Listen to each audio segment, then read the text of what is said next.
For this video, I want to go over some tips that you can use when looking to hire an epoxy flooring contractor. And the reason I want to go over this is because I know it can be really stressful when you're looking to hire a contractor, especially if you're not really familiar with the trade that you're looking to have somebody come in and do work for. For example, I know like when I first bought my house, my wife and I were looking to hire some contractors for HVAC, painting, concrete work, and it was really stressful. You know, we had to go through a lot of different guys. But anyway, let's go ahead and jump right into it here. So for the first tip, let me see here, I got some notes. One of the most common things that people will do is they'll get more than one quote. It seems like anymore people are getting at least 2 or 3 quotes for guys to come out there and take a look at their project. When you have multiple contractors coming out there, especially with flooring, is make sure that they're giving an apples to apples comparison. So for example, for us in epoxy flooring, we'll have competitors come out there and provide a quote for a 1-day system versus our system that's going to take 2, 3, sometimes 4 days, and it's a 90-day difference. Just make sure that you're getting a true apples to apples comparison when you also have more, multiple contractors out to look at your project. The other thing to check out is for their credentials is how many years they've been around. A lot of contractors open their doors, they might be around 1 year to 2 years, and then they bail, and then they're gone. The other thing that you can ask them is what products they're using. There's so many different products that are being used in the industry, and they're not all good. So, and it's important to know that too, because there's some manufacturers that'll go out there and sell their products really cheap, but a lot of times you get what you pay for. So cheap, again, isn't always better.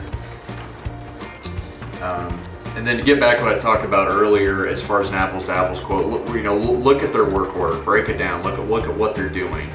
And that's going to be important as well. And then when they do it, make sure that they do what they're pricing you for. The other thing that you can do to help research your contractor is to check their reviews online. And when you check the reviews online, I would check more than one source. You've got Google, you've got Yelp. I'm not a big fan of Angie's List because guys can buy their way to the top of that list, but there is Angie's List to check. Better Business Bureau is good. And it's important to check multiple sources because unfortunately guys are able to kind of buy their way and add, they're kind of able to purchase their reviews. And the reviews alone, you don't ever want to just run off of that because again, guys can buy the reviews. I've seen a lot of guys on Google example. There's certain contractors I've seen, they'll have 5 reviews and then the next week they have over 200 reviews. So I find it hard to believe that they were able to acquire 200 customer reviews in such a small amount of time. I suppose it could happen, but it's just not practical. But again, yeah, just check out multiple sources for reviews, and that helps as well.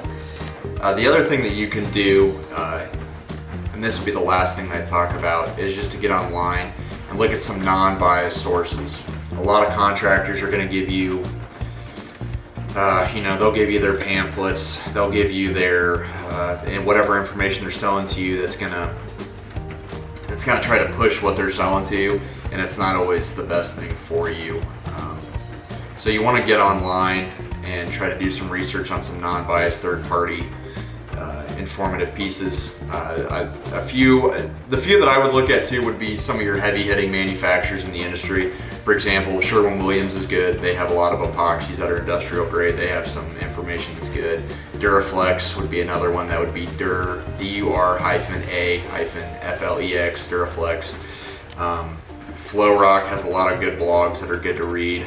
They're owned by Tennant, so they're a really big manufacturer. There's some other forums out there as well that are non-biased that have some good pieces. But do some research there as well. Don't just take what the contractor says to you as 100% fact and just run off of that, because some of it can be biased in their own perspective and not necessarily right. So these are just a few good tips that'll help you hire your contractor, your next epoxy flooring contractor. Hopefully these help you. If you like this video, please remember to drop us a like, give us a comment if you have any questions, and subscribe to see any future videos. Thanks again for watching.